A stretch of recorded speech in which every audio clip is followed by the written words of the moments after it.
বিএনপির স্থায়ী কমিটির সদস্য সালাউদ্দিন আহমেদকে নিয়ে এনসিপির মুখ্য সমন্বয়কারী নাসিরউদ্দিন পাটোয়ারির এক মন্তব্যের প্রতিবাদে কক্সবাজারে বিক্ষোভ করেছেন বিএনপির নেতাকর্মীরা।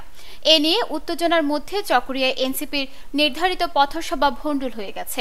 শনিবার বিকাল 4:15টার দিকে চকরিয়া উপজেলা সদরের জনতা মার্কেটের সামনে গাড়িতে নির্মিত পথসভার অস্থায়ী মঞ্চটি ভেঙে দিয়েছেন বিক্ষুব্ধ নেতাকর্মীরা।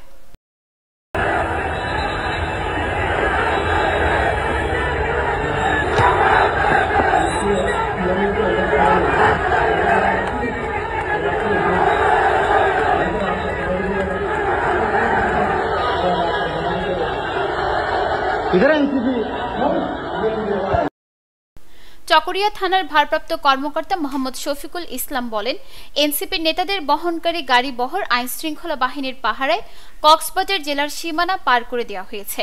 চকরিয়ায় বিএনপি বিক্ষোভ মিছিল করছে।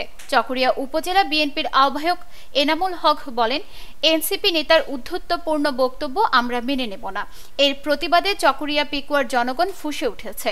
তার বক্তব্য প্রত্যাহার করে ক্ষমা চাইতে হবে। তিনি নেতাকর্মীদের শান্ত থাকার অনুরোধ করেন। তবে এনসিপির কেন্দ্রীয় নেতারা কক্সবাজার জেলা ত্যাগ করলেও চট্টগ্রামের লোহাগাড়া থেকে ঘুরে আবারও চকরিয়ার দিকে রওনা দেওয়ার খবর পাওয়া গেছে। উত্তেজনার মধ্যে চকরিয়ায় দোকানপাট বন্ধ করে দিয়েছেন দোকানিরা। যানমালের ও সড়ক যোগাযোগ নিশ্চিত রাখা সহ পরিস্থিতি নিয়ন্ত্রণে রাখতে পৌর শহরের বিভিন্ন স্থানে সেনাবাহিনী ও পুলিশ মোতায়েন রয়েছে।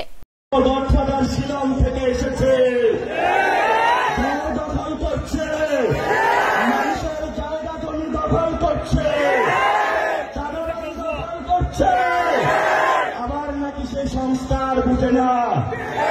আমরা বললাম কক্সবাজারের জনতা এই ধরনের সংস্কার বিরোধী যে পিয়ার বুঝে না, রাজপথে তাদেরকে ঠেকিয়ে দিবে। নিউজ ডেস্ক, দৈনিক পূর্বকোণ। ক্রিকেটে ফর্ম সবসময় একরকম যায় না। কখনো একটা বলও কানেক্ট হয় না, আবার কখনো ব্যাট চালালেই 4 ছক্কা। লাইফটাও ঠিক ক্রিকেটের মতোই, সময় সবসময় একরকম যায় না। কিন্তু সময় যেমনই হোক, বাড়ি করাই সবসময় সেরা বিনিয়োগ। সেই সেরা বিনিয়োগ করুন সেরা সব উপকরণ দিয়ে। তাই কিছু টাকা না বাঁচিয়ে বাড়ি করুন বেস্ট সিমেন্ট 7 রিং সিমেন্ট দিয়ে। 7 রিং সিমেন্ট, ভিত্তি আগামীর।